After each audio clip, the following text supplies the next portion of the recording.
When you go into such a retreat, you suddenly get yourself out of this complicated environment and try to give you a break.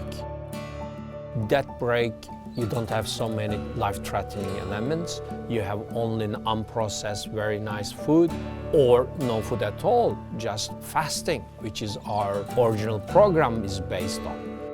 And then you move a little bit, you do yoga, you do Tai Chi, you do other things, you meditate, help your mind to be relaxed, and your environment is green and nice.